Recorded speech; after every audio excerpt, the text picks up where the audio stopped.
Hello, everyone, and welcome in. It's Aaron St. Dennis at FF Mad Scientist, joined today by Jesse Moeller at JMoeller05, who has apparently seen something very interesting on his screen all of a sudden and gave the most odd facial expression out of nowhere. What's going on, Jesse? What you hearing? What was the nice So, we were talking about this tweet where is basically this person traded away Puka in like the offseason right before season started with a bunch of players for Alexander Madison. So it just looks like switch the worst offer. And then I was telling him about how I cut Kyron in the offseason before the season started. So I was like, don't worry about it. And then I see this deal where someone sent Kyron plus picks for Hunter Renfro. I Yeah, was just like, good I don't lord. get It's down like, oh on no. those. Like those are like the old ones I say of playing the poker hand of Kings versus Ace. Like I had one 2 years ago. I drafted in a startup. I drafted Raheem Mostert the year he went out week 1 with an ACL. He was like, what, 30 at the time, ACL out for the year. Held him all year, but then I had a bunch of rookie picks because I tanked. Had to drop him during the offseason. 2 years later, Raheem Mostert's the RB6 now, and I got him off of waivers and you dropped him. Some expert. Well, okay, but sure, but like I had 12 first round picks last year and you had to hold on to Raheem Mostert for a year. Like I could have got Raheem Mostert off of waivers 8 weeks ago. So he was dead on Mm-hmm. your roster for 2 years. Sure, in hindsight, would I love to have Raheem Mostert right now? Yes. Yes. But like you Yes. couldn't have known that. Like if I had told you going into week 1, come week 16, you're gonna want Puka Nakua over any first round wide receiver. Would you have taken that trade? Like, I couldn't have paid you to give me JSN for Puka Nakua. Like, and I love Right. Puka Nakua. I liked Kyron Williams last year, but like, you got to play the odds. I get it. Long shots come through, but okay, you look at some of those fifth round guys, like even like Cedric Tillman. I liked him as well as Puka Nakua. I'm sure there were a few others in the mid ranges that I liked. One of them really hit. One of them kind of hits. Someone is a complete dud. It's the same in the first round. It's all kind of luck. Like if you had drafted Quentin Johnston, you want to hang yourself. If you drafted Flowers or Addison, you're pretty happy. If you drafted JSN, you're in stash mode. So it's fucking a lot of this is luck, man. Like Yep. I heard someone they were talking about that earlier on FFT where they were saying that nobody really knows. Like you get these guys where okay, it's Christian McCaffrey versus Alexander Madison. Sure, it's an easy one, but when you're looking at start this guy or this guy, and they're two guys separated by 0.4 in the projections in 2 spots. Mm-hmm. Nobody really knows. You take your best guess. So, fucking, sometimes Yeah, people are too people. hard. That's my number one complaint about the fantasy receipts account. You go back and you victory lap shit you couldn't have known. Like, okay, guy trades Christian McCaffrey at the beginning of the year for some nobody and makes a stupid trade. Okay, I get that, but like a lot of these Yeah, are kind of ridiculous. So. people forget the Jeff Wilson versus Raheem Mostert. We're legit month-long discussions in the preseason. Like they completely forget about all that fun stuff. In the And there's cases preseason, for Jeff Wilson. In the preseason, though, I said my biggest stack was like 12, 13, 14, 15th round, Wilson Mostert back to back. And in every Yep. one of those drafts, I got Wilson first. So it's Yep. like awesome. Yeah, my daughter's very excited Enthusiastic about about the it. Miami backfield. Hey. Yeah, don't get her started. But in all of those, like if you had told me at the end of the year Wilson would have been the one who exploded, I would have believed you. If you had told me both were a wash and it was HN, I would have also believed you. So, like, there's no real way to know any of this shit. It's a lot of guesswork and educated guesses. So, Yes, it is. Yes, it is. People learn that when they do projections. yeah, we're analysts. I don't know about you. I'm a spreadsheet guy. I analyze matchups and numbers. I'm not a fucking witch or a psychic. I never claimed to be. So, If I was, I'd be making a lot of money gambling. That's for sure. yeah, like even I'll bring it up here and we'll start with the recap of last night. And even I told you this. I went in last night terrified. Not this league, but I had Chris Olave going against Kyron Williams. I was picked to lose by 9 points. I came out ahead by 5 points. So like if you had gone into last night and said, hey, would you prefer to start Kyron Williams or Chris Olave? I would have taken the Kyron Williams side 100% of the time. Oh, I would have been wrong. You still there? Yeah, sorry. Okay. All right. Well, let's get into this one. We got Saints losing to the Rams 30-22. Rams 8-7, Saints 7-8. We've got both quarterbacks had good days. Derek Carr Gotta love the completion percentage, 27 for 40. He goes for 319 and 3 touchdowns, 1 interception, a 2-point conversion. Matthew Stafford goes 328 with 2 touchdowns. Much better looking day, but with less touchdowns. Seemed to be much more efficient, but I guess in real life he was better, not so much in fantasy.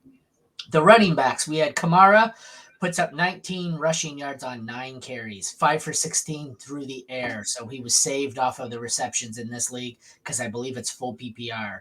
Jamal Williams was just enough to make himself a pain in the ass. Kyron Williams got tons of usage and some yards and a touchdown. He was 22 for 104 and a touchdown. He got vultured. I remember because I was hanging on every play, and he had a couple where he came up just short or where they threw it to Cup or they had to end up kicking the field goal. But the receivers were probably the stars here. Olave goes 9 for 123, adds in a 2-point conversion, but no touchdown. Rashid Shaheed goes 5 for 70 and a touchdown. A.T. Perry goes 1 for 35 and a touchdown. Puka has 9 for 164 and a TD. Demarcus Robinson goes 6 for 82 and a touchdown. And Cooper Kupp 6 for 52, a disappointing day from him. The tight ends, Juwan Johnson continues to go up and down, 4 for 48 and a touchdown there. Higbee 3 for 30. The kickers groupie was a miss by me, not my best start. I had one spot left in my streamer article, and my 4th spot I teetered back and forth between groupie and Haversack. Should have gone Haversack. He put up 11 points, 2 for groupie.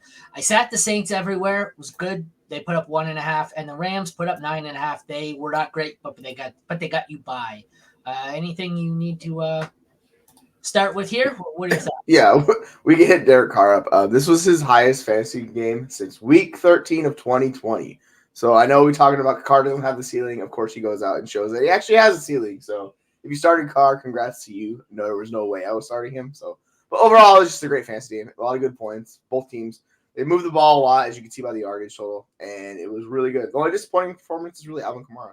Everybody else kind of did what you all, and Cooper Kupp, I guess. But Kyron Williams was still one of the best running backs in the NFL. He continued to ball out, got another touchdown.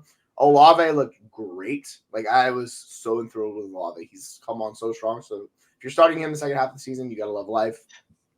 Like you're talking about Puka, he looks like legit top 5, top 10 dynasty wide receiver, no problem all the time. And I think the biggest surprise is Demarcus Robinson just coming in and just getting more catches than Cooper Kupp. I was like, I did not expect that to come in. I got to tell you one thing last night. As someone who was hanging on every Kyron and Olave play, Olave looked great statistically. He should have had a much bigger game. He had 2 huge drops that would have kept Saints drives going, but would have, like, I think one was a touchdown, one was probably 25 yards. One hit him in the hands, the other hit him in the chest. So he had 2 or 3, like, I'm going to look, where's his stats here? Yeah, I don't know. 9 for 13. And I think of the 4 drops he had, 3 of them were just egregious drops. So he should have had a much bigger day than that. I mean, having said that, if you had told me he put up 24 points, I would have been happy, but still, it probably could have been closer to 175 yards instead of 125 yards if he could catch the damn ball. But I guess the same could be said for Cooper Kupp, who had the dropsies last night too.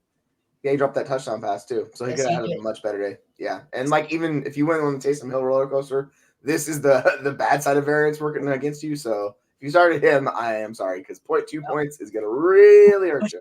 We did say he had 40-point upside and 0-point downside. So, like, to be fair, we told you if you were playing Taysom Hill, this was a swing for the fences, but could also be a strikeout. Well, you got the strikeout this week. So yes, you did. You need some points than the other guys now. All right. Anything else to add before we get into the previews? No, I think it was just a fun game. Like, seems straightforward.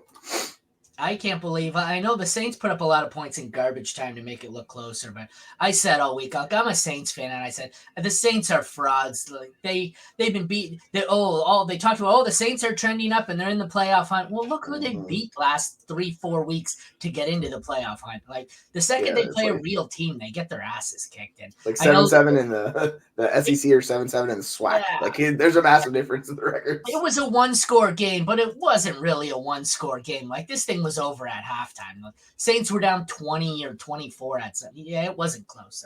So, Excuse me. All right, we'll get into our first preview here. We have the Seahawks and Titans. Seahawks by 2.5. 21st best matchup for, you know how stupid I am this week? I have the league winners site on the other one for my matchup guide, and I flip back and forth to see what the matchup is. I put it on the graphics. Put it on the graphics. Love that, right? So I'm flipping back and forth, making this extra difficult on myself. Meanwhile, it says it is the 21st best matchup for Geno and the 14th best for Ryan Tannehill, because I'm an idiot. That's how it works. I don't really want to start either of these guys. I have Geno at 15. I have Tannehill way down. Tannehill's 28. Geno, someone's going to be starting in single QB. Everyone's going to be starting him in Superflex. I don't really want to. You're going to have to, but Tannehill, I want no part of. What do you think here? Yeah, like that seems like just a very bold move to come up, particularly with how bad Tannehill looked earlier in the year and why he got replaced. Like, I really don't want to go Tannehill. I know Seahawks defense is not the best defense in the world, but that you're just asking for trouble. I'm kind of surprised that's 21st best matchup for Geno because the Titans have struggled occasion. So overall, I don't mind going Geno if you need a streamer this week. Let me see. He's like QB. He is my QB 14. So he's like right on that borderline of guys I'm confident with. Fun fact, Matthew Stafford is one spot ahead of him. So that kind of shows you where he's at. So we'll see. I had Stafford high this week. I had Stafford at 9, and I'm going to wish I had him higher. He had a great game. But yeah, he played really well. Not related to this one, per Ian Rappaport, Dolphins coach Mike McDaniel told reporters that he expects Achane to play against the Cowboys. He also reiterated that wide receiver Tyreek Hill had no setbacks, and he feels good about Hill playing. So it looks like both Dolphins are going to be game. Good guy. All right. Moving on to the running back situation where we have various degrees of scary. 16th best matchup for Ken Walker, 9th best matchup for Derrick Henry. Previous years, this is one of those matchups where we expect Derrick Henry to do what he does in December and just smash, but it's absolutely terrifying right now. I have them back-to-back. I have Walker at 12, Henry at 13. The matchup's better for Henry. Henry's healthier. They both have backups who I think are taking far more work than we had hoped. This one scares me. I have them both, what did I say, 12 and 13? So I have them both as high-end ones. I'm playing both of them. I want to play. Okay, here's what I'm going to say. I want to play Henry if it's Geno at quarterback. If it's Drew Lock at quarterback again, I want Walker because he's been throwing to Walker way more than Geno ever has. So that's how I'm going to hedge my bet. What do you think? Yeah. It's like you're a Seattle fan. I don't have to tell you. Yeah, the snap share was kind of weird last week. Like Walker just got a ton of work in the game. His snap share wasn't drastic. I think he snapped like 55% snaps, something like that. Yeah, 56% snaps. But he got basically all the touches. So I'm pretty confident in Walker this week. I have him at RB10. But yeah, he's only a few spots above Derrick Henry. Like Henry's RB14. It's just, it always comes down to like you're talking about. If the Titans can stay in the game and they don't get behind by too much. So then Tajay Spears comes in and plays a huge role because Tajay Spears is really good. Like he 50% of snaps, 66, 67 in the last 3, and he's seen a ton amount of work like you're talking about. So that's kind of the issue with Derrick Henry. But yeah, I'm confident starting both these guys at high-end RB2s. Great matchups for the wide receivers. 6th best for Seattle, 9th best for Tennessee. My highest is going to be DK. I can almost guarantee that. It is DK at 14. DK at 14. DeAndre Hopkins at 21. Tyler Lockett at 30. JSN at 31. I want nobody else on Tennessee. And I'm sure I have Jake Bobo ranked, but it's probably a lot further down in the 50s. The one I struggle with, I definitely want DK here most. Mm-hmm. After that, I kind of flip-flop back and forth between Lockett and JSN. Oh, sorry. I thought it was another one. It's never mind. I seen Austin Eckler come up. I thought there was news, but it combined 2 tweets between Austin Eckler and what we just seen with Hill. So sorry. What are your thoughts here on the wide receivers? Yeah, so the interesting thing for Hopkins is Witherspoon's health, and if he's a full go, I'm going to be a little bit more worried just because he's been shutting down wide receivers as when he's been playing for Seattle. So if he's full go, I'll be a little bit worried about Hopkins, but he's still kind of in between because he didn't play last week. So we'll see how it works out for him. But overall, yeah, DK's a smash start. Like you want DK everywhere. I have Hopkins as my wide receiver 17, which is kind of like mid-range wide receiver 2, and then we get down to Lockett, and he's wide receiver 3, wide receiver 4. He's wide receiver 30 for me. And if you want to fire the dart, you can take JSN. This offense with Geno looked really good the last time he was on the field. I expect that to continue where basically Seattle's just going to probably put up 350, 400 yards offense, a few touchdowns. Like I expect this offense to cook. So I'd be fully fine firing up JSN as a flex play if you need it this week. All right, let's move on. We have tight ends. Bad matchups for both. Worst matchup for Noah Fant, 19th for Chigokonkwo. I don't think either of these are even close to starter range. Chig will be my highest. He is at 23. Noah Fant is at 31. I want no part of either of them. Kickers, best matchup for Jason Myers, who's going to be a start for me. Nick Folk, middle of the pack matchup. I have Myers at 10 this week. I have Folk all the way down at 23. So Myers is a start. Folk is not. DST's 8th best matchup for Seattle, 28th best for the Titans. My rankings here, I have Seattle at 10, and I have Tennessee out of it at 23. So I'm starting nothing on the Tennessee side. I'm starting Myers and the Seahawks DST out of this one. How about you? Yep, I'm with you 100%. Like, you can't pay me to start Seahawks tight end. That was just an awful decision. So if anybody's contemplating it, do not do it. But yeah, the kicker and the defense, 100% on the Seattle side of that. Like, it's not even close. Agreed. I'm still trying to figure out how to get these tweets to pop, or the comments on Twitter to populate on here. Allegedly, it was supposed to work, but I tried it multiple times yesterday and couldn't get it to come through. But I don't know. Oh yeah, my daughter has my phone. I need to do it one of these. It's all right. Oh, is that what it was? I didn't try it on my phone. Maybe I'll have to. Yeah, like yeah, you know how you can click it on your phone and it like opens a big screen on your screen, Okay. and then you can suppose you can type in there. Like, I think that's what it is. Well, let's move on to the next one in the meantime. Raiders at Chiefs. Is this one 10? Okay, it is. Yeah, it's Chiefs by 10. I thought it was 12, but that's the Buffalo game. Quarterbacks here, 23rd and 24th best matchup for Patrick Mahomes and Rodney Farva. I will have Mahomes, I believe, at 5. No, Mahomes is at 4. Rod Farva all the way down at 26. What are your thoughts here on Aiden O'Connell and Patrick Mahomes? Yeah, as much as I enjoy the name Rod Farva, Rod Farva is staying in the Ramrod car. He's not coming out. Like, we're not bringing him out. He's just sit there. He said, yeah. It's interesting that like it's such a bad matchup for Mahomes. Like, you would not expect that unless you like dive into the numbers. But overall, he's still like top 6 quarterback. I'm not worried about that. We fire him up. Like, we've seen the history of the Raiders versus the Kansas City Chiefs, and it is not good. Hey, it worked. So there you go. Yeah, you did exactly what you said. You have to click on it and expand. You can't comment in the tweet. You have to click on the video itself, and then in the live comment section, hit say something, and that works. Good God. Cool. They should explain that. Sorry, continue. Sorry, I'm glad we figured No, you're good. I would say, yeah, Farva, he stays home. We don't do it. Mahomes, he's top 6 quarterback. Like, it's pretty simple with these two.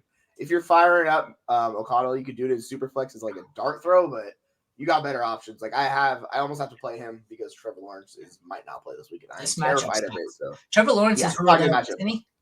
No, they said he has a better than 50% chance to play today. So who knows? He might play. I was operating under the assumption him and Stroud were both out. Running backs, 20th best matchup for Jacobs, 11th best for Pacheco, assuming he plays. I have Pacheco at 19 this week. Where the hell do I have Jacobs? Am I that low on Jacobs? I am. I have Jacobs at 28, which doesn't really surprise me. I'm going to have nothing here for Zamir White unless Jacobs is out. I'm sure I've got McKinnon in dart throw territory. He is. He's in the low 50s for me. So I'm comfortable starting Pacheco as a running back too. I don't know how comfortable I am with the injury. And I'm going to play Josh Jacobs if I have him, but I prefer him as a flex option as opposed to he's not an RB1 or an RB2, but these guys both scare me, but I will play both of them if I have them. How about you? Yeah, I'm with you. I think with Jacobs, you more treat him as a flex play this week. It really just depends on the other options in your lineup and who you're rolling out there. So if you have a lot of high variance guys, you probably want Jacobs in your lineup to kind of balance out a little bit. Or if you have a lot of low floor guys, then you're probably not in the playoffs. But if you are, you probably don't want to go Jacobs. It's been pretty hit or miss for him this year. He's going to see all the work. And then same thing with Pacheco. He's just that in a better offense. So overall, I got Pacheco a few spots higher. He's 22. And the tweet is he's good to go. So I'm treating Pacheco. I think he's 100% healthy. So firing up those two, I'm not playing any other running back in this game. Just not going to do it. Wide receivers, 26th best matchup for Raiders, 21st best matchup for Chiefs wide receivers. So basically Rashee Rice. Having said that, my highest is Rashee Rice at 12. Then I have Devontae Adams at 19, and I want to play nobody else. I guess if you're desperate, I'm sure I have Myers on here somewhere. I also probably have the name that's escaping me. Who's the other Raider receiver? Is it Zay Oh, Jones? Renfro or No, it's Zay yeah. Jones, I think. Either way, none of them are relevant for me. So I have Rashee Rice as a top 12, and I have Devontae Adams as a mid-range wide receiver too. And I want no part of any of them. I never even found Jacoby Myers. Is he out again? He Oh no, is. he's down at 37. I skipped him. Yeah, and then there's like Trey Tucker way down there, but like I'm not doing that. Trey Tucker was the name I was thinking of.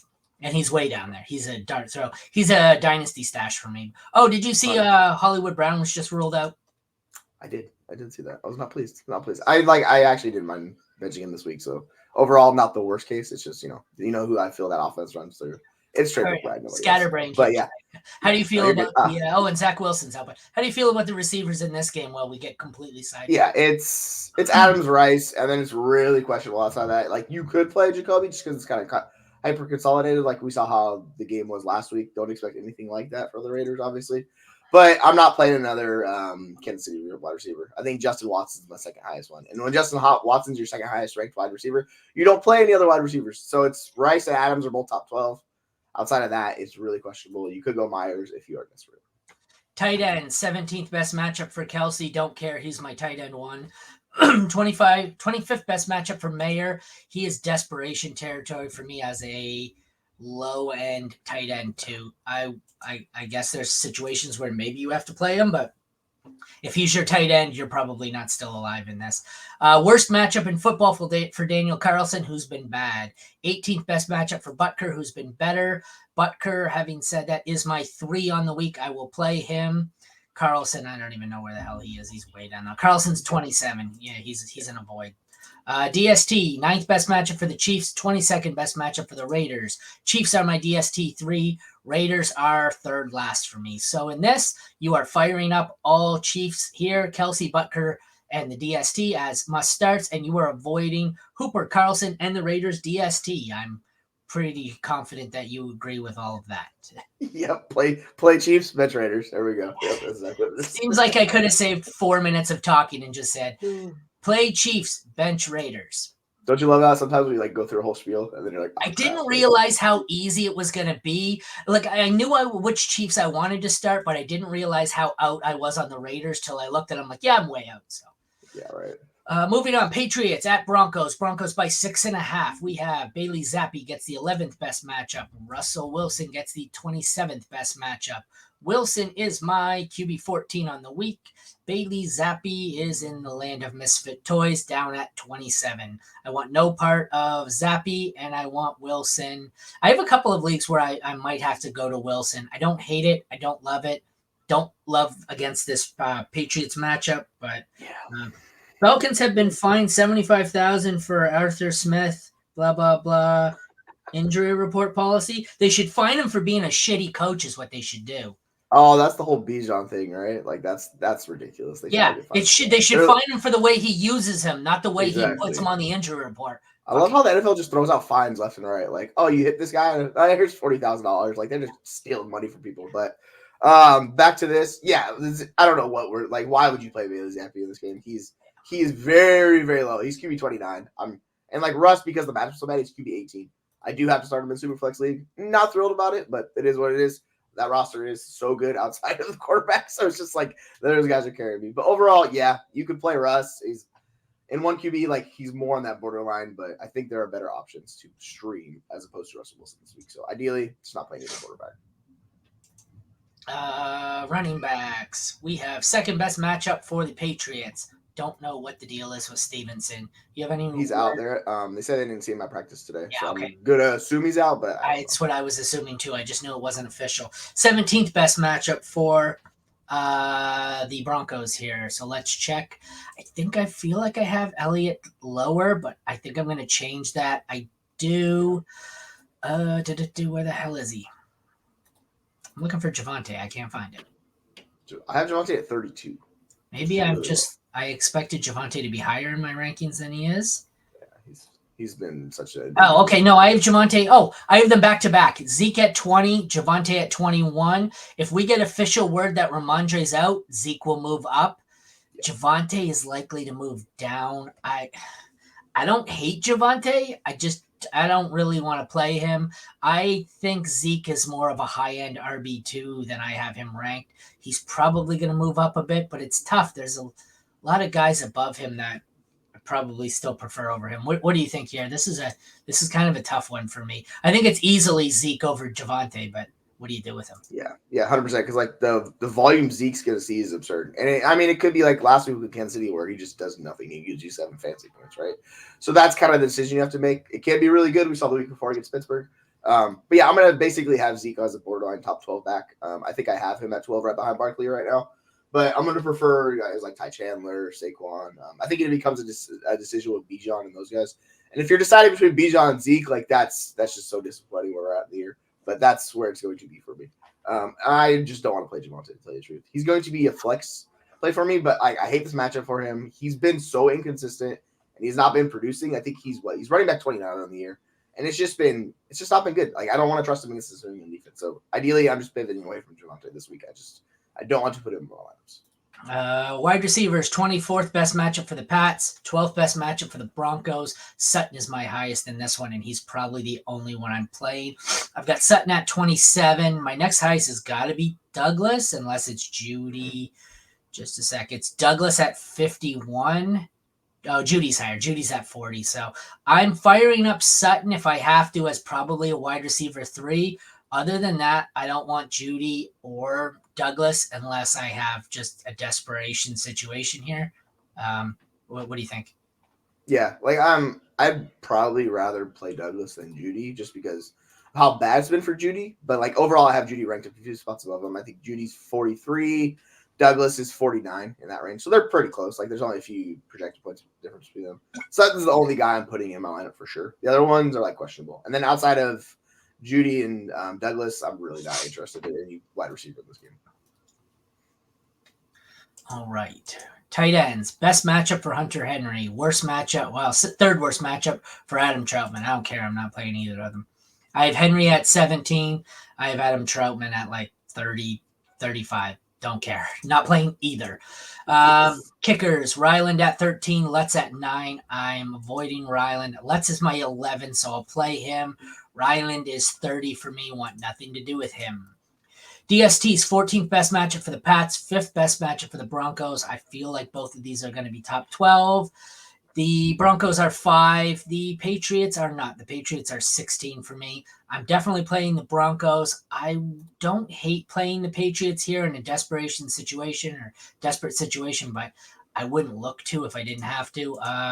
So start Let's for sure. Start the Broncos for sure. Play the Patriots if you have to. I guess there's situations where I could be desperate enough to play Hunter Henry, but I don't really want to. It sounds awful. Like some guy was trying to trade me Hunter Henry because I'm a contender in the playoffs. He's like, give me your second round pick. And I go, why the F would I give you it when I have Kelsey? Jeremy tries to trade me Jared Everett every week. It's like, he's like, yeah, he's a top 5 tight end this week. I go, are you insane? I was like, dude, do projections. Why did 20 other tight ends die? I was like, yeah. I was like, get out of here, man. People are just wild. I was like, no. Get out of here. Yeah, I'm not playing Henry. Like, that just sounds awful. No, thank you. I want no part of the tight ends. And like you said, you know who we're playing. We're playing the defense. And we're playing the kicker for Denver. And then possibly the Patriots defense. All right. Next up, Cowboys at Dolphins. Dolphins by 1.5. This should be called the Fraud Bowl. Both teams have been good and both teams should be bad. We're going to find out who's a fraud and who's not. I think the Cowboys win this, but that's just me. Dak, 16th best matchup. Tua, 20th best matchup. Dak is going to be much higher for me. He's not. He's higher, but not much higher. I have Dak at 7. I have Tua at 10. What are your thoughts? Yeah, I like both these guys actually in the matchup. The interesting thing is we saw Buffalo destroy Dallas last week. I'm expecting Miami to do the same because then the way Buffalo did it is they used a lot of motion to offset the defense. And they really took advantage of that. And Miami is the king of motion. This is the stuff teams steal from them. So I expect Dallas to struggle. So overall, I'm playing both of these guys. I just love Dak. Like Dak's still really good. He's QB4, Tua's QB7, but I'm confident in the QB7. It's not last week where it was debatable. I'm very much firing up Tua this week. Since we're about to get into running backs, I guess we can answer this one. I have Mostert lower, but I don't feel great because JT's coming back off a lengthy injury. Also, no running back has scored a touchdown against the Falcons this season. I feel like Mostert's the safer play here. I have him ranked lower, but I feel like he's going to be ranked higher by the end of it. My answer here is Mostert. Who do you have? Yeah, I have him 2 spots ahead of JT. JT sheets see all the volume. It's just, like you're saying, it's not a great matchup. So that's what worries me. I'm more confident in Mostert finding the end zone against this Dallas Cowboys defense because they will give up points to running back. So I'm totally fine. We're going with Mostert too. But, I think both these guys should be in your lineup realistically. But I mean, they are. They're both top 10 for me. But you've got one running back who finds the end zone every game, and another one who's playing a team who hasn't allowed a rushing touchdown. So Mostert seems to be the way to go here in a must-win week for playoffs. I think almost any other week JT would probably be higher than Mostert. But I did have him higher, but I'm going to change that around because I think it's 12 and 14 they're at for me. Yeah, but they're real close. I'm not too worried about either one of these guys. I want both these guys in the lineups. I have them at 11 and 13 now with 10 and 12 with Mostert 2 spots higher. So the running backs, we have Pollard 22nd best matchup, Mostert 21st best matchup. Let's see, what did we just say? Mostert I've ranked at 10. Pollard I've ranked higher, but I don't like it. I have Pollard at 8, and I really hate that. I feel like Pollard needs to be down more like 15. What do you think? Yeah, I was just looking at him. I have him at 7, and it feels way too damn high. I know, it feels terrible. I was like, oh, no, sorry, he's at 9. I can't read. So, yeah, it's he's a few spots above Mostert, but, the confidence. And this is just the game they had last week. Pollard was a disaster. The whole Cowboys offense was a disaster. I expect them to rebound. So, overall, you're going to get what you've probably seen the past month as opposed to last week. But still, he still didn't hit in half PPR. He still hasn't hit 20 points in a game. So, he's been good. He just hasn't been elite. And then, on the other hand, Mostert's just the touchdown thing. So, I'll take Mostert over Pollard this week, too. But it's a good discussion between the two of them. And then if you want to fire up Devon Achane, where do I have Achane? I have Achane as a top 20 running back. So I like all of those big 3 guys in this matchup. I want all 3 of them in lineups. Yep, the receivers here, probably 2 of the best. I start Kamara and Mostert, and Puka at flex got lucky. Well, that is definitely... Well, Kamara didn't really help you. Puka made up. Puka. Kamara lost you, though, so you're all right. Flex Puka. That's a bold move. Puka at flex, you should. For future reference, take the Thursday night players out of your flex. Put them in at wide receiver or running back, so that way if you have an injury later in the week, you have more flexibility at the flex. That's why it's I got CMC in my flex in few leagues because of that, because they play Monday night. I always hate that one. It seems like the one week I forget is the one week where that player gets scratched, and I'm like, well, fuck. Right? Now it's the worst one. You can't change it. Sitting on my bench that I could use here, but I have to start a running back because I left my fucking running back in the flex. And I'm looking, and it's only Jamal Williams, and I'm like, fuck. Just because I screwed it up. Yep, it's the worst. Wide receivers, I feel like when I look, these are going to be 2 of my top 3. Assuming Hill plays, which he's trending towards. 17th best matchup for CD Lamb, 27th best matchup for Hill. Not great for either, but oh well. CD is my 1, Tyreek is my 3. After that, I've got Waddle at 11. I don't think I have a Cowboy ranked. 36 is the next one for Brandon Cooks. And that's the only one's worth mentioning. What do you think? Yeah, so we saw how good Waddle was last week, which to give us if Hill's limited or injury's not going to play, he's basically going to try to do his best to take over that Hill role and be incredible.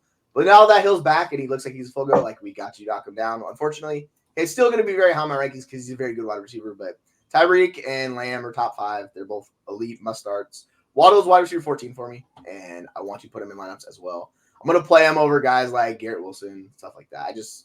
I'd rather chase the upside of this game as opposed to playing Garrett Wilson with the Jets offense and just an awful quarterback, Trevor Siemian, whoever their quarterback is. So that's kind of the decision you have to make with those guys. Yeah, no, thank you. I don't want to do that. All right, tight ends, 18th best matchup for Ferguson, 29th for Smythe. I have Ferguson at 9. Yes, 9, and I have Smythe. I don't know. Who cares? Somewhere way down there. He's not playable. Do I even have him ranked? I don't even have Smythe on the board. He's outside. I stopped at 36, and he didn't make the top 36. So he's tied at 32, but I'm not. Yeah, no, thank you. Pickers, we have 29th best matchup for Aubrey, who hasn't missed. 31st best matchup for Sanders, who's been solid. I like starting both of these guys. Aubrey is my 3. Sanders is my 9. They are both must starts. Aubrey's been awesome.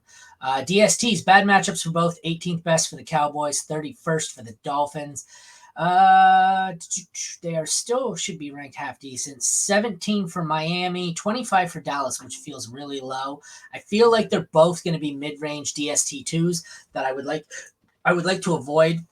There's some good streaming options this week. Green Bay, stuff like that on the waiver wire. I don't want to play either. I think if you have Ferguson, you probably can play him if you're desperate. I have to start both kickers, and I want to avoid both DSTs. You as well. Happy holidays. Okay. Same to you, TD. Happy holidays, man. Yeah, like I worry about the kickers and the defense in this game a little bit just because the matchups they're going against. But overall, like they've been high impact players for you. So unless you have better options that are must starts, like you probably throw them in there. But realistically, I do worry about the ceilings of both of those options for both teams. What worries me in this one is both kickers end up with 6 points on 6 extra points only, and there's no field goals because nobody can stop either offense. So that worries me. Like that's the thing. So like that's why we want to fire up the offensive weapons. When we get to the defensive and kickers, like that's the scary part of this game. So I'm with you. All right, what do we have here? We've got one good game. Well, stink, stank, Dodgers or stunk. fan. Stink, stank, stunk. Let's go with Our buddy's a Dodgers fan here. Yeah, feels good to be a Dodgers fan. Oh, yeah, no shit. They might break the record for most wins of the season. I'm a Enjoy your life. And so I haven't been all that into it lately the last few years. Having said that, all the highest payrolls never really matter. It seems like you get knocked out in the first round. This one, we have the Commanders at the Jets. Jets by 3. The quarterback situation. Second worst matchup for Sam Howell. Best matchup in football for who cares. It ends up being Trevor Siemian. At the time of this, I didn't know who it was, so I put who cares because who cares? I mean, it's a great matchup, but who cares? Sam Howell, this is the lowest I've had him ranked in a while. And he is ranked at 22 for me. I don't think I have Siemian at 30. I haven't really accounted for him being named the official starter, but 30 feels about right. So I don't want either part of these. And in fact, in a league, I just traded away a second-round pick for Gardner Minshew with the intention of benching Howell this week for Minshew because the Commanders themselves have benched Howell in 2 consecutive second halves. So that's where I'm at with Howell. You? The only good thing like for him, I'd say for this game is the Jets are so bad offensively. He's probably not going to get benched. But like I talked about this since the preseason. Freaking, why am I blanking on the backup's name in Washington? Like I think he's a better quarterback. Like, I think Brissett's just a better quarterback. Howell is the king of empty calories. So he puts up stats, but it's just not good. Like so that's always what worries me about him. And yeah, I really don't want to play either quarterback. I have where is he?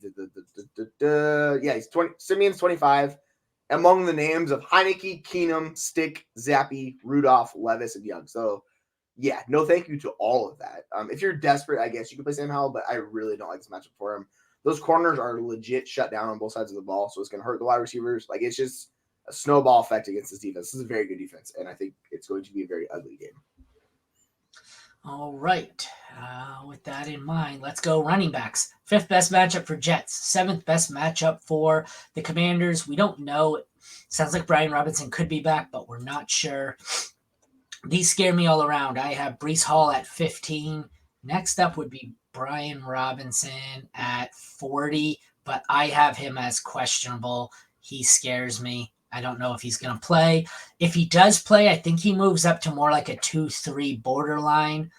Gibson, I don't even know where I have Gibson. I have like I said, it's early, so I've hedged my bets, and Gibson is probably in the same. Oh, there he is. Gibson's 40, so they're 40-41 back-to-back. One will move significantly higher. One will move 10 spots higher. One will move 10 spots lower based on whether or not Robinson's in or out. So, like I said, the only one I really want to play here is Breece Hall, and I'm playing him as kind of a high-end RB2. How about you? It's not great for him either. Talking about Brian Robinson, John Keim, the ESPN reporter for Washington, said he did not see Brian Robinson on the field, still dealing with the hamstring issue. I wouldn't be shocked if he misses. But the issue with like Gibson, we thought he was going to take over more work. Like he did not last week, and that was entirely disappointing. So if I'm going to have Gibson probably like if he's out, he'll be like running back 36 in that range. I just really don't want to play him or those guys. Breece Hall is the one guy. Like the ceiling is there, but it's pretty treacherous for that offense. So, like, I'll play Brees Hall if I need to, but ideally, like, I'm not confident in this matchup either. So it's kind of just like fire him up if you have him and just hope it works out. But the rest of the guys, just I'm not really interested in Gibson or Rodriguez or Inman, anything like that. Second best matchup for Garrett Wilson. Worst matchup for Terry McLaurin. That's not good. I have Garrett Wilson at 23. Terry McLaurin is down at 34. Those are the only two in consideration for me. So I have Wilson as a wide receiver 2, low end. McLaurin as a low end 3, and I want no part of anybody else there. What do you think? Yeah, I have McLaurin and Samuel back to back in rankings at wide receiver 35, wide receiver 36.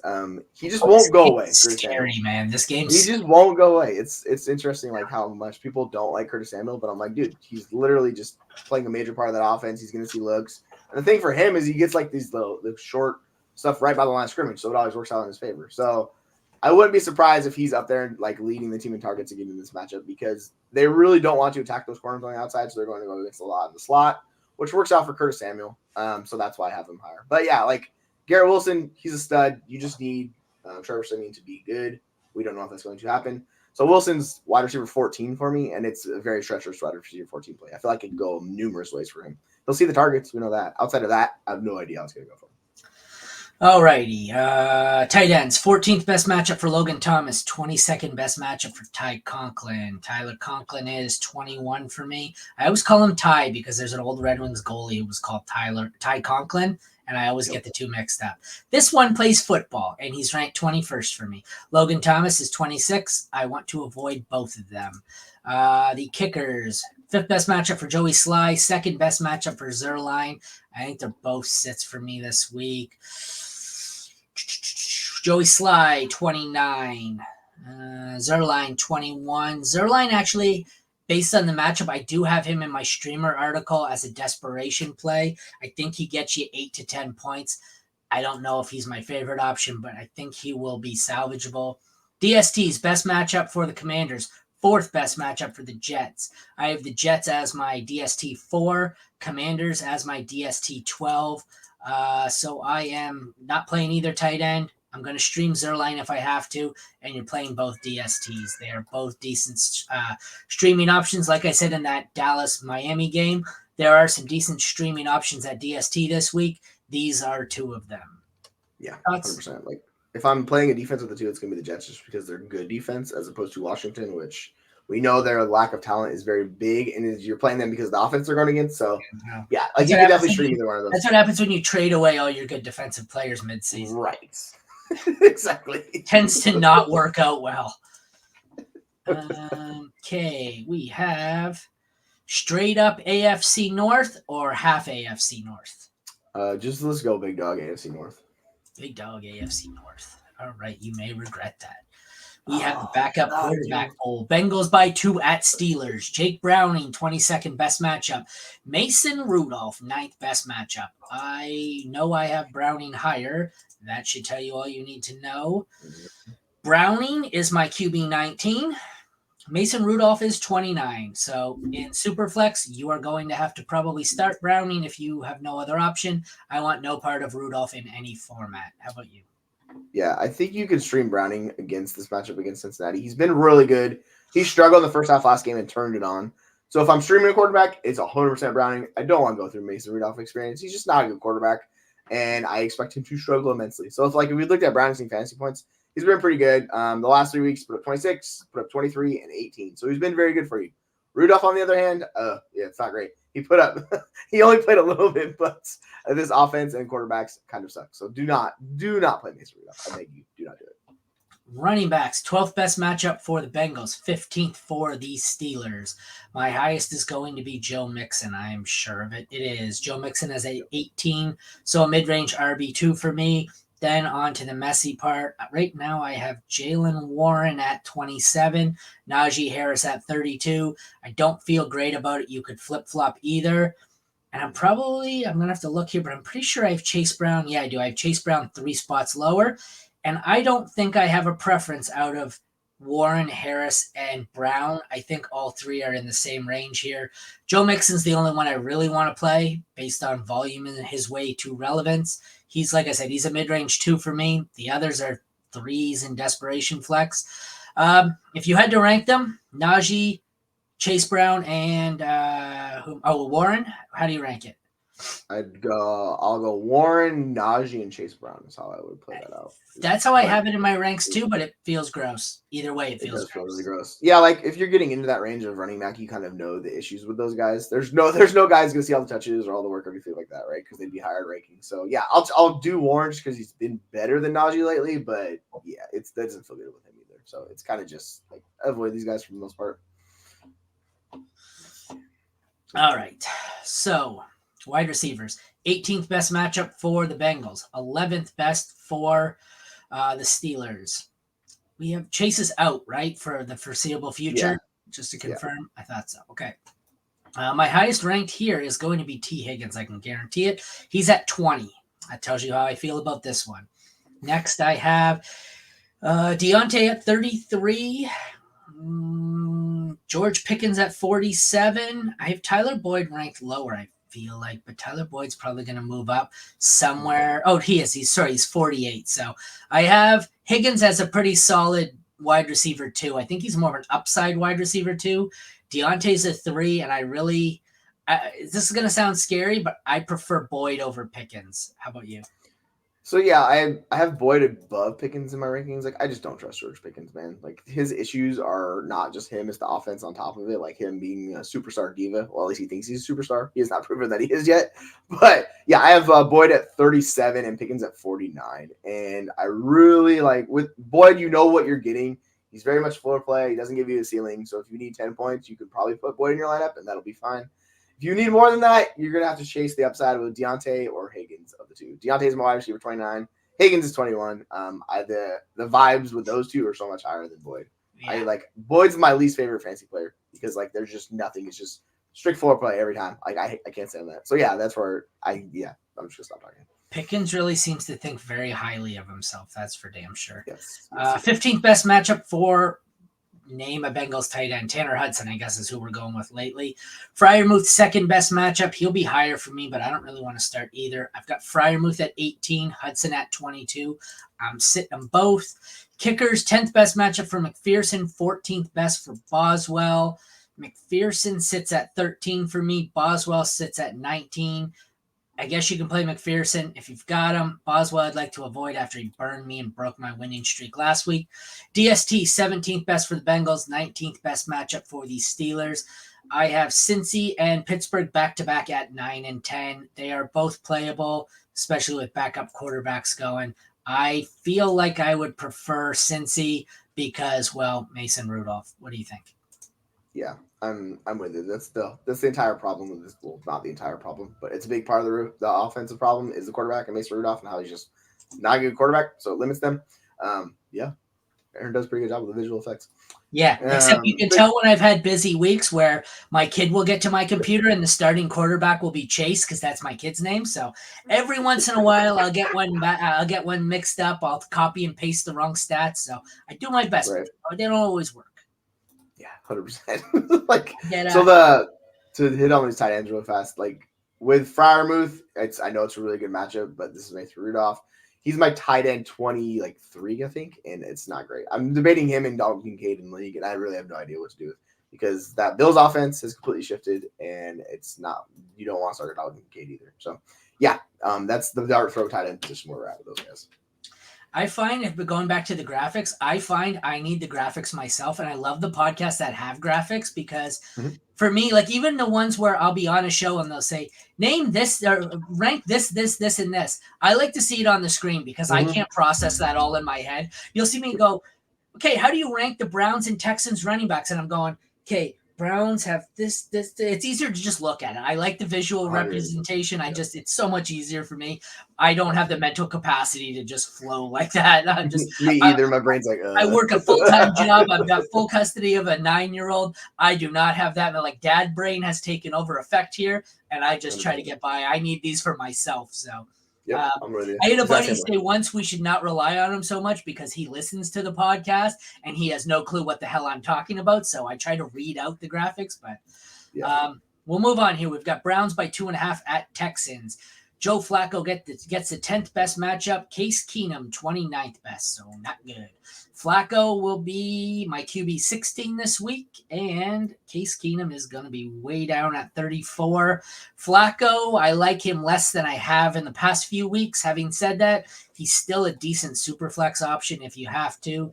I don't want any part of Case Keenum. How about you? Yeah, I'm with you. Like if you're really desperate in streaming quarterbacks, I don't mind Flacco this week. You know there's variance with him, and we saw the game where he threw the interceptions early.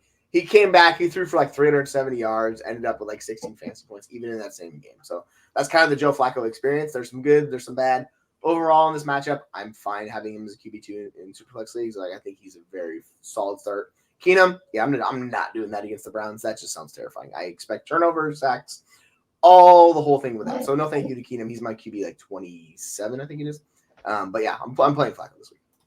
Oh, for the record, that says Pop Shop. It's Black Cherry. In case anyone at my work is wondering why I'm chugging beers on a stream on my lunch break. So you're like, woo! I just seen Aaron live on YouTube 20 minutes ago, and he was chugging beers like they were going out of style. Nope, it's Pop, just so you know.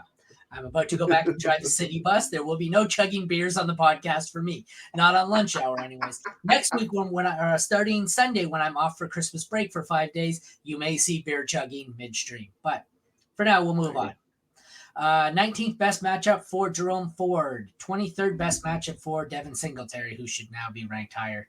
I think in this one, I prefer Singletary over Ford, which is not something I thought I'd say, but Singletary at 25, Ford at 31. Those are the only two I'm really interested in. I have Kareem Hunt down at 38. I have Damian Pierce. I don't know. In a cemetery somewhere. 63. He doesn't count. Like, we're just avoiding him.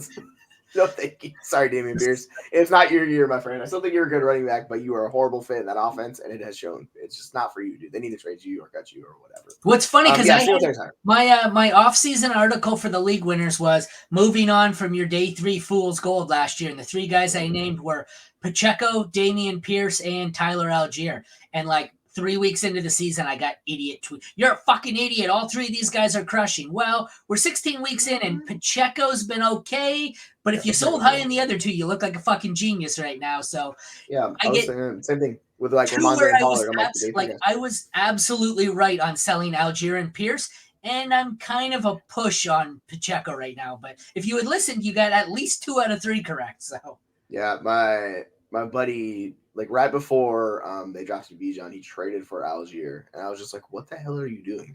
Like right before the draft, that seems bold. And then he drafts Bijan, he goes Rats. I'm like, dude, I told you not to do this. Don't do this with these guys.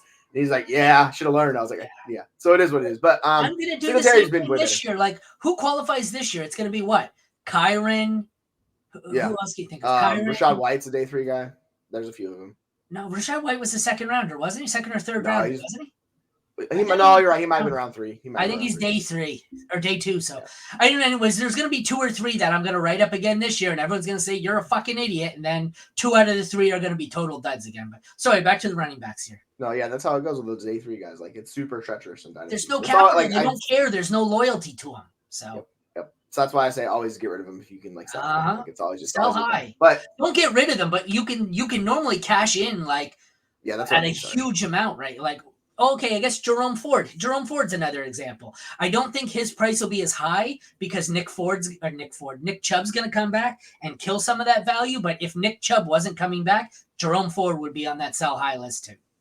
Or we have like Ty Chandler. Like there's a bunch of these guys. Jalen Warren's another one. Like there's a ton of these guys who fit that day 3 criteria, right? So we can get into this later. But Singletary's like he's seeing the great. No, you're fine. Singletary's seeing the work. He's the guy you want in this offense. He's been really good. He fits the scheme. He does everything they want. He's a pass catching back. So and since the past month, he's been on a tear. He's seen a ridiculous amount of carries. He's seen the routes. He's getting all the targets. Like this is what you want. He's been a very, very good running back. I don't know his points per game basis, but I'm looking at the numbers. It's been a lot of like 20, 18, 10, 12, 19. He has 1 dead versus Denver. Outside of that, everything else is double digits. So that's what you want. He's my running back 21, but I feel like he should be a little bit higher, to tell you the truth.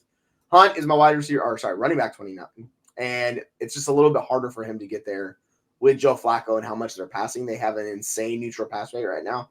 So this hurts Ford particularly because they're not running as much. So as much as I liked Ford earlier in the year with Joe Flacco, it's been just the gun show. So he's my running back 29. It's just lower floor and lower ceiling for Jerome Ford this week.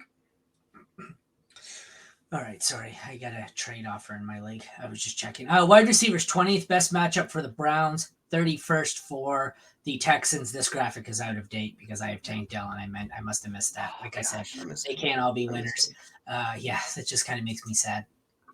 So what do we have here? It's going to be kind of a clusterfuck. I'm high on Amari Cooper. I get it. He's only catching about 50% of his targets from Flacco, but he's getting so many of them. I have him at 18.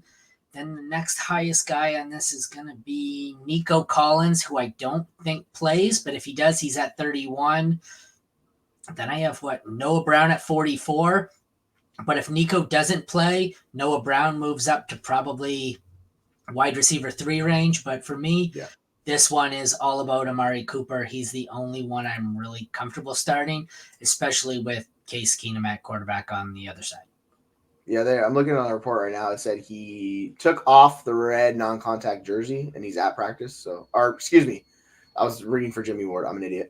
So he was at practice, Nico Collins. So there's a chance he plays. It's gonna just be probably we'll figure it out Saturday or game time decision Sunday. So you have to keep your mind open with that one. But Amari's the highest. He's my wide receiver 25, and I want to start him. He's been very good, like you're talking about. His role is awesome.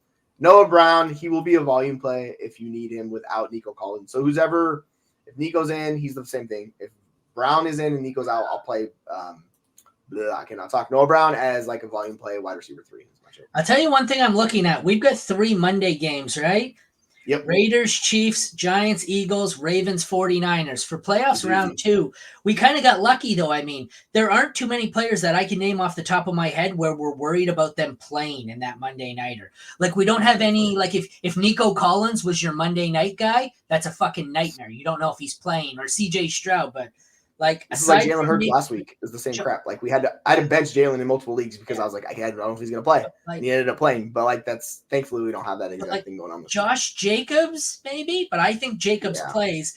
Other than that, I don't think any of those teams have anyone questionable. So that's kind of fortuitous for playoffs round 2. But tight end, 7th best matchup for Njoku, who's a must start. 2nd worst matchup for Schultz. Njoku is my tight end 7 on the week, and he's probably going to move up to 4 or 5.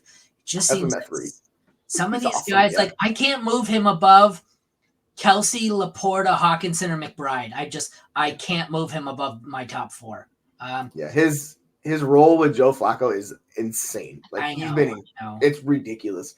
I'm firing up Njoku. I traded a late second for him before Flacco took over because I needed a tight end because Andrews went out. I was like, all right, I guess I'll take Njoku because he didn't want to give me Schultz.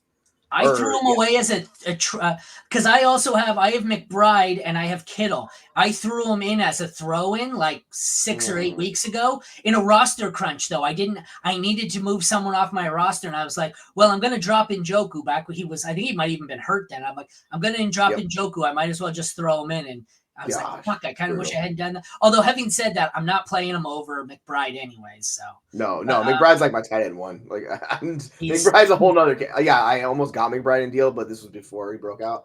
I was like, I don't want McBride, and the dude had Kittle. He's like, I'll give you McBride. I'm like, nah, I don't want him. And then of course he goes off, and I'm gonna go, fuck. Schultz is 14 for me, but with Keenum at quarterback, I'd like to avoid him unless you're desperate.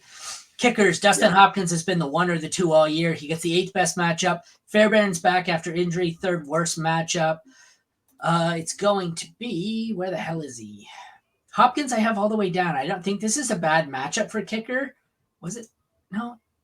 Yeah, it's not. I don't know why he came up so low in my projections. He came up as kicker 16, and I feel like that needs to be moved up. I would start him. Fairbairn, what? I have Hopkins at 7. I have him at 16, and I feel like he needs to be moved up to 9, 10. I'm not moving him above Sanders. Anyways, 10. What did I say there? Fairbairn's at 25. I want to avoid him.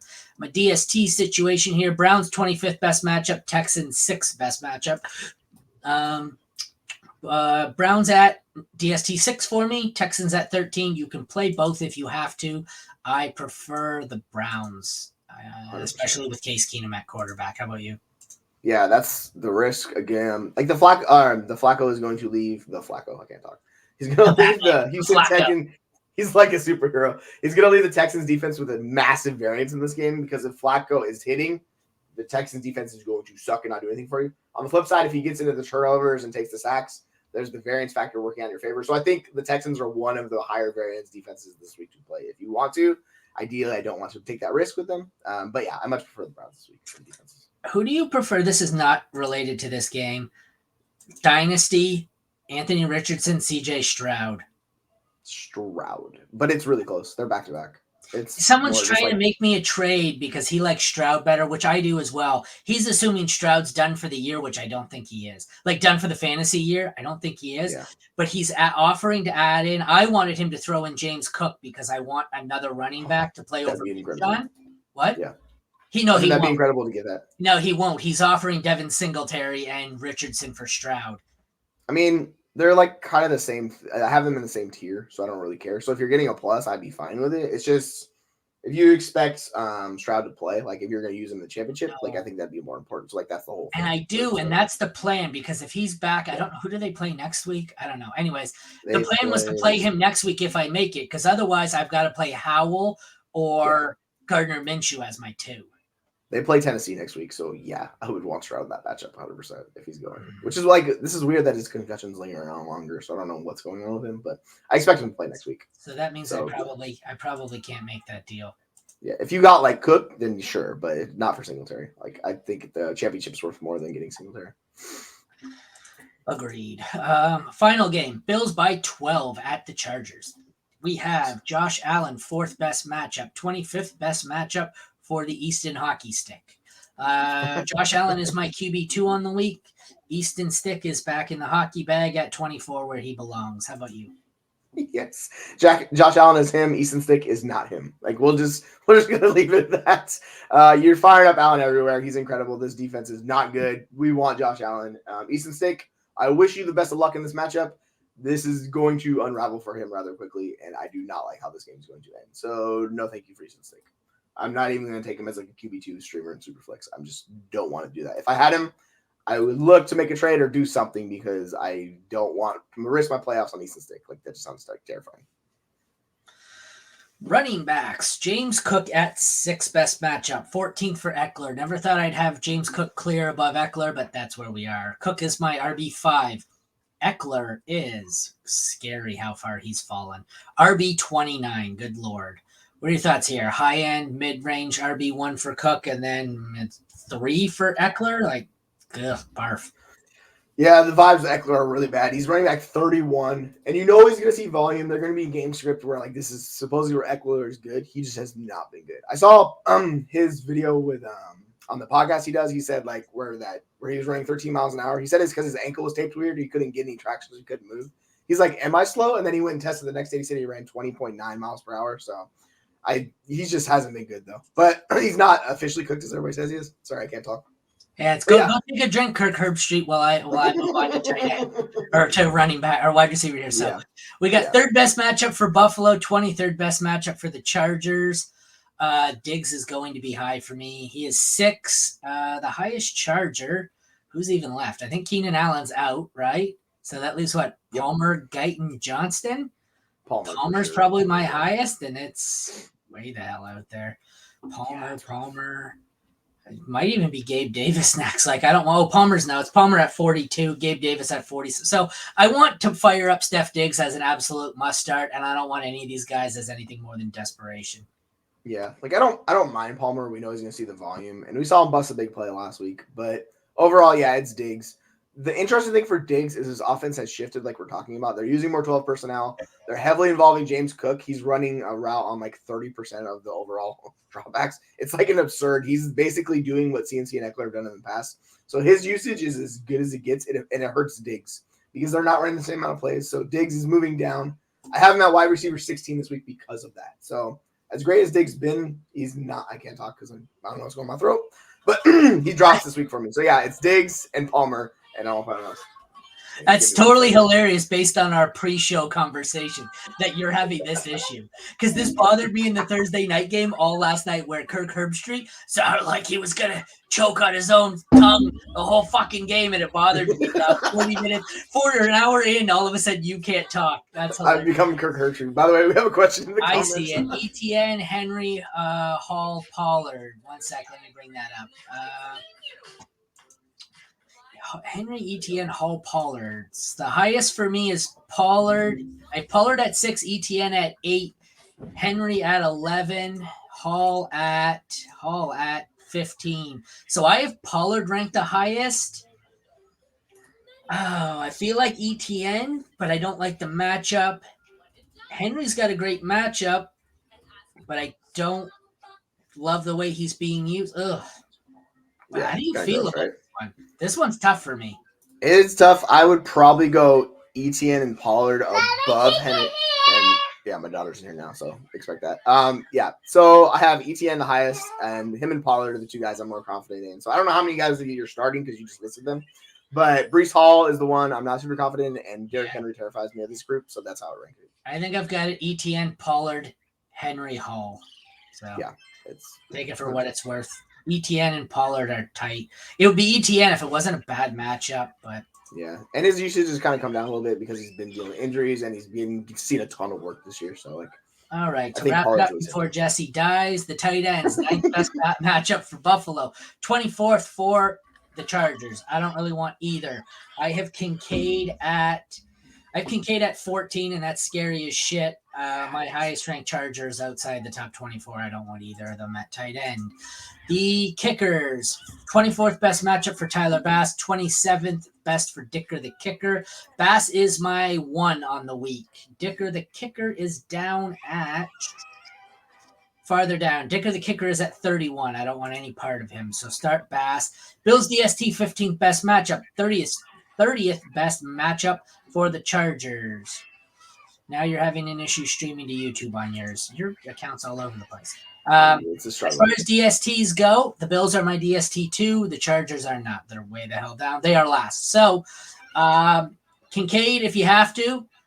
Tyler Bass is a must start. Bills are a must start. And that's it for that matchup, unless you have objections. No, Kincaid terrifies me. As good as a player I think he is, like the shift in the personnel and how they're using that offense, like he takes a massive hit. They're using Dawson Knox more too. So it's ugly for the Buffalo players outside of James Cook and Josh Allen right now.